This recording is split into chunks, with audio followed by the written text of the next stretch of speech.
Behave क्यों करती है और इसकी वजह से हमें नेचर में कौन से इफेक्ट्स देखने को मिलता है, आइए जानते हैं इस वीडियो में। तो हमें ये पता है कि जब भी लाइट किसी रिफ्लेक्टिंग सरफेस पे इंसिडेंट होती है तो वो रिफ्लेक्ट करती है। बट क्या हो अगर लाइट ट्रांसपेरेंट ऑब्जेक्ट के सरफेस को हिट करे? सिंपल सी बात है कि वो लाइट उससे आर पार ट्रैवल करेगी, बट एक्चुअली में ऐसा नहीं होता। लाइट ऑब्जेक्ट से ट्रैवल तो करती है बट थोड़ी बेंड भी हो जाती है, जिसे हमें रिफ्रैक्शन बोलते हैं। अभी आप पूछोगे ऐसा क्यों? तो इसके पीछे दो रीजंस हैं। पहला है ऑप्टिकल डेंसिटी और दूसरा एंगल ऑफ इंसिडेंस। पहले तो हम ये समझते हैं कि ऑप्टिकल डेंसिटी होता क्या है। तो देखो, जब भी लाइट किसी ऑब्जेक्ट से या फिर किसी मीडियम से ट्रैवल करती है तो उसका स्पीड चेंज हो जाता है। अभी आप पूछोगे ऐसा क्यों? इसे मैं एक एग्जांपल से समझाता हूँ। मान लो कि एक कार किसी ओपन रोड से ट्रैवल कर रही है तो वो ऑब्वियसली फास्ट जाएगी।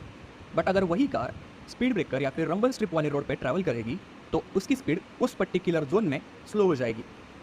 इसके पीछे का रीज़न यही है कि वो पर्टिकुलर जोन स्पीड के लिए एज अ ऑब्स्टैकल काम करेगा, जिसके कारण कार का स्पीड थोड़ा स्लो हो जाएगा।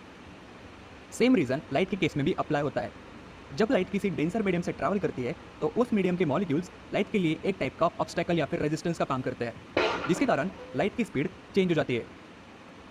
किसी ऑब्जेक्ट की जितनी ज़्यादा ऑप्टिकल डेंसिटी होगी उतना ही कम होगा लाइट का ट्रैवल स्पीड।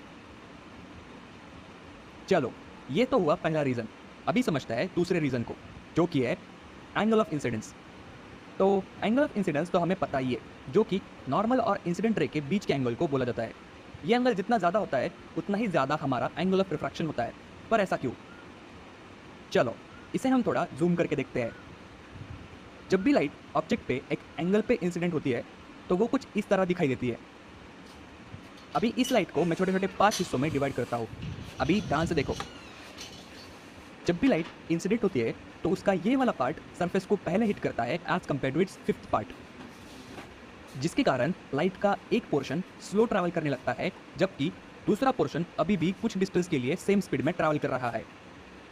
इस स्पेसिफिक गैप के कारण लाइट बेंड हो जाती है। ये गैप जितना ज़्यादा होगा उतना ही ज़्यादा लाइट बेंड होगी और हमारा एंगल ऑफ रिफ्रैक्शन वो भी बढ़ेगा। और ये जितना कम होगा उतना ही कम होगा हमारा एंगल ऑफ रिफ्रैक्शन। इसलिए जब भी लाइट 0 डिग्री पे इंसिडेंट होती है तब वो बेंड नहीं होती, वो सीधी ट्रैवल करती है, क्योंकि यहाँ पे लाइट साइमल्टेनियसली सरफेस को हिट कर रही होती है। आई होप आपको रिफ्रैक्शन और उसके पीछे के रीज़न समझ में आए होंगे। अगर हम लाइट के बिहेवियर को समझता है, देखो, लाइट 2 टाइप्स की होती है। पहली मोनोक्रोमैटिक और दूसरी पॉलीक्रोमैटिक। मोनोक्रोमैटिक मतलब ऐसी लाइट जिसमें सिर्फ एक वेवलेंथ होती है, एग्जाम्पल के तौर पे लेज़र को ही ले लो। दूसरी होती है पॉलीक्रोमैटिक, मतलब जिसमें एक से ज़्यादा वेवलेंथ वाली लाइट रेज मौजूद होती है, और इसका बेस्ट एग्जाम्पल है हमारी सनलाइट। बट ये लाइट्स के टाइप का हमारे रिफ्रैक्शन से क्या कनेक्शन है? तो देखो यार, एक लाइट में जितने ज़्यादा वेवलेंथ मौजूद होते हैं उतना ही यूनिक होता है उसका रिफ्रैक्शन। इसका बेस्ट एग्जाम्पल है प्रिज्म, जिसमें एक साइड से सनलाइट पास होती है और हमें दूसरी तरफ विजिबल लाइट का स्पेक्ट्रम दिखाई देता है। ये ऐसा इसीलिए होता है क्योंकि सनलाइट एक पॉलीक्रोमैटिक लाइट है।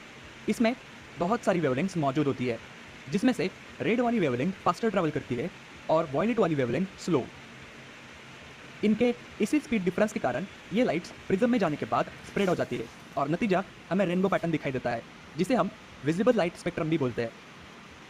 चलो, रिफ्रैक्शन की कंसेप्ट को तो हमने समझ लिया, पर क्या हम इसके एंगल्स, स्पीड, रिफ्रैक्टिव इंडेक्स को कैलकुलेट कर सकते हैं? और आंसर है yes, with the help of Snell's law. But वो हम देखेंगे अगले वाले वीडियो में।